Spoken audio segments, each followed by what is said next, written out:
नमस्कार दोस्तों, मैं हूं विजया। आज जो है हम आपको 3 ऐसे होममेड लिक्विड फर्टिलाइज़र का कॉम्बो बताएंगे जिससे कि गमले, ग्रो बैग में लगे हुए हिबिस्कस, गुड़हल के प्लांट्स कलियां और फूल प्रोड्यूस करने के लिए मजबूर हो जाएंगे। देखिए, ज़मीन में जो हिबिस्कस के प्लांट लगे रहते हैं उनकी केयर करना फिर भी थोड़ा सा आसान रहता है, उनमें जल्दी फूल निकल आते हैं। लेकिन अगर आपने गमले, ग्रो बैग में लगाया है तो प्लांट जो हैं बहुत जल्दी नाराज़ हो जाते हैं। चाहे आपकी लापरवाही हो गई हो या मौसम की मार पड़ गई हो, प्लांट जो है तुरंत फूल देना बंद कर देता है।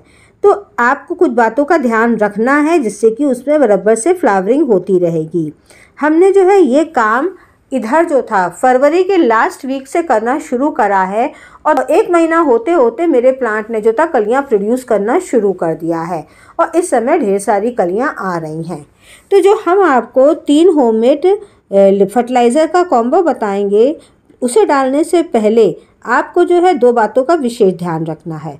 अगर उन बातों का ध्यान नहीं रखेंगे तो प्लांट पर उसका तो असर पड़ेगा ही पड़ेगा, प्लांट की ग्रोथ अच्छी हो जाएगी, लेकिन जो हमारा मकसद है फूल और कलियां पाने का वो नहीं बनेगी। तो इसलिए उन बातों का विशेष ध्यान रखिए। पहली बात तो ये है कि प्लांट को ऐसी जगह रखना है जहां उसको 4-5 घंटे की डायरेक्ट सूरज की रोशनी ज़रूर मिले। अब आप सोचोगे कि भीषण गर्मी पड़ेगी आगे, हम तो ग्रीन नेट के नीचे रखेंगे। तो देखिए, ग्रीन नेट के नीचे भी रखिए और ग्रीन नेट में भी कहीं ना कहीं ऐसी जगह रहती है जहाँ थोड़ी बहुत डायरेक्ट सूरज की रोशनी ज़रूर मिलती है। दूसरी बात यह है कि अगर प्लांट में मिलीबग्स है, एफिड्स हैं या फिर दूसरे कोई कीड़े मकोड़े लगे हैं तो पहले उनको आप हटा लीजिएगा। कैसे हटाना है इस पर भी हम ऑलरेडी वीडियो बना चुके हैं। अच्छा, जितने भी हम वीडियोस आपको मेंशन करेंगे उन सभी के लिंक्स आपको डिस्क्रिप्शन बॉक्स में मिल जाएंगे, तो आप देख सकते हो उसको भी। तो वो बहुत आसान सी मैंने सारी टिप्स और ट्रिक्स शेयर करी थी, सभी मैंने होममेड सॉल्यूशंस बताए थे, तो उनको फॉलो करके आप सबसे पहले अपने प्लांट के कीड़े मकोड़े हटाइए। देखिए, 1-2 लगा हो तो कोई बात नहीं, इतना नुकसान नहीं होता है, लेकिन ज़्यादा अगर लगा रहेगा ना तो जब प्लांट कलियाँ प्रोड्यूस करेगा तो वो कहीं ना कहीं कीड़े जो हैं आपकी प्लांट की कलियों का रस चूस करके उनको गिरा देंगे, तो आपकी सारी मेहनत बेकार हो जाएगी। तो इसलिए जो है आप जितने भी कीड़े मकोड़े हैं उनको दूर कर लीजिए। तो ये तीनों जो कॉम्बो बताएंगे हम आपको, एक एक करके प्लांट में देना, एक साथ नहीं देना है। इसके साथ ही हम आपको कुछ प्रिकॉशंस भी बताते चलेंगे, तो उनको भी ध्यान रखना। ऐसा मत सोचना कि आपको 3 फर्टिलाइज़र पता लग गए, अब बस जाइए, विजय जी का वीडियो पूरा हो गया, बंद कर दीजिए। ऐसा नहीं दोस्तों, पूरी इन्फॉर्मेशन लीजिएगा, नहीं तो अगर आप बिगनर हो तो दिक्कत में आ भी सकते हो। मैं आपको जो भी अभी फर्टिलाइज़र बताऊंगी ये सब ट्राइड एंड टेस्टेड है। मैं अपने इन 2 प्लांट्स पर खूब अच्छे से ट्राई कर चुकी हूँ, कोई भी साइड इफ़ेक्ट नहीं मिला है, केवल फ़ायदे ही फ़ायदे मिल रहे हैं। आप मेरे प्लांट्स की पत्तियों की शाइनिंग देखिए कितनी बढ़िया आ रही है, ये कहीं ना कहीं उन्हीं फर्टिलाइज़र्स का असर है। तो देखिए, सबसे पहले फर्टिलाइज़र उसमें से सरसों की खली का है।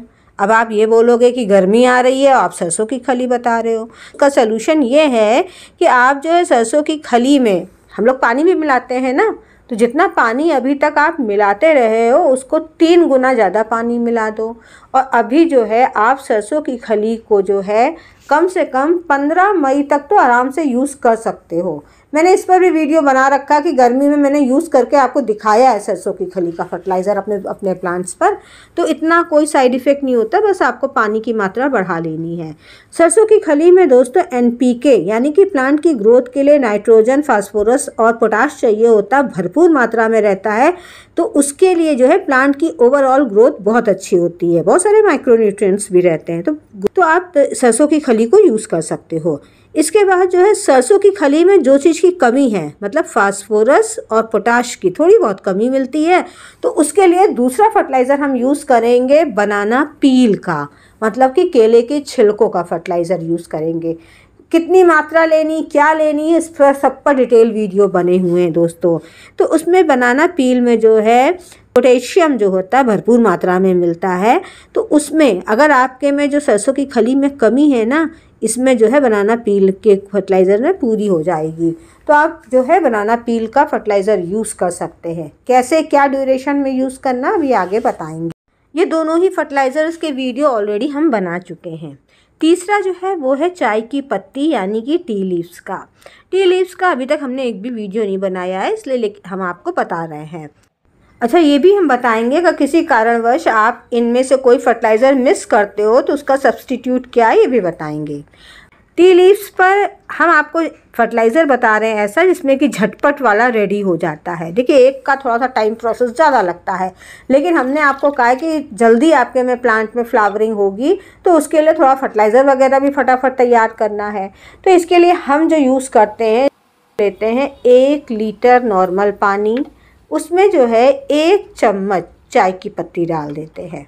अब चाहो तो आप इसको जो है इस लिक्विड फर्टिलाइज़र को 2-3 दिन के लिए ऐसे ही रख दो, और अगर आप नहीं रखना चाहते हैं तो उसको जो है आप उबाल दीजिए अच्छे से। एक बार जब बॉयल आ जाता है तो गैस को धीमे करके 1 मिनट के लगभग इसको थोड़ा सा और पका लीजिए। रिड्यूस नहीं करना है, बस थोड़ा सा हमें इतना करना है कि जो चाय की पत्ती का जो भी इसका सत होता है वो टोटल सारा पानी में उतर के आ जाए। 1 मिनट में आ जाता है वो। इसके बाद इसको ठंडा कर लीजिए। अब आपके पास जितना भी ये चाय की पत्ती का फर्टिलाइज़र रेडी है उससे 3 गुना ज़्यादा पानी इसमें मिला दीजिए। मतलब अगर हमने 1 लीटर ये तैयार करा है तो आप जो है इसमें 3 लीटर नॉर्मल पानी और मिला दीजिए। आपको 1 लीटर के हिसाब से बता रहे हैं, आप अपने प्लांट के साइज़ के हिसाब से या कितने प्लांट्स हैं उसके हिसाब से कम ज़्यादा कर सकते हो। हम जनरली इतना ही बनाते हैं तो हम बता रहे हैं।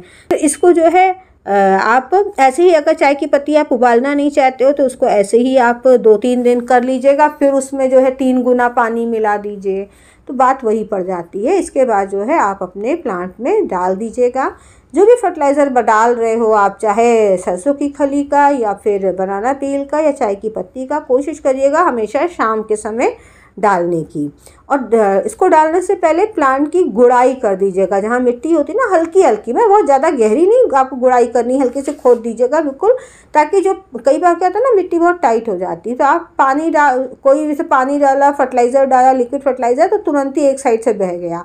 ऐसे आप हल्की सी गुड़ाई कर दोगे ना तो मिट्टी में वो एब्जॉर्ब होगा, फिर जड़ उसको ले लेगी। आपका प्लांट जो है वो ऊपर से फिर आप मल्चिंग कर दो, ढक दो। मतलब ऐसा ना करें कि मिट्टी सूख जाए, फर्टिलाइज़र वो एवोपरेट हो, ऐसा मत करिएगा। उसको जो है थोड़ा सा प्लांट के चारों तरफ मल्चिंग कर दीजिएगा, तो वो मिट्टी में ज़्यादा देर के लिए बना रहेगा और प्लांट की जड़ें उसको धीरे धीरे खींचती रहेंगी। अच्छा, इसमें से आप कोई फर्टिलाइज़र यूज़ नहीं करना चाहते, जैसे सरसों की खली का जो है हम कह रहे हैं कि मई में नहीं यूज़ कर सकते हैं, तब आप इसकी जगह एलोवेरा का लिक्विड फर्टिलाइज़र यूज़ करिए। एलोवेरा भी जो होता है दोस्तों, ये जो है ग्रोथ प्रमोटर होता है, तो बहुत बढ़िया इसका भी मतलब असर रहता है। और एलोवेरा पर भी ऑलरेडी अभी हमने कुछ दिन पहले वीडियो बनाया है, बहुत बढ़िया उसका असर रहता है। तो अब आपको बताते हैं इनको यूज़ कैसे करना है। तो इसमें देखिए, अगर सबसे पहले आपने सरसों की खली से शुरू करा तो 7 डेज़ के बाद आप इसमें दूसरा फर्टिलाइज़र मतलब केले के छिलकों का डालोगे, फिर उसके 7 डेज़ बाद आप जो है चाय की पत्ती का डालोगे। मतलब इसका जो है सीरीज़ आप ऊपर नीचे कर सकते हो कि इससे पहले आप चाय की पत्ती डाल रहे हो, फिर आप बनाना पील डाल रहे हो या फिर सरसों की खली, तक ऊपर नीचे आप कर लो।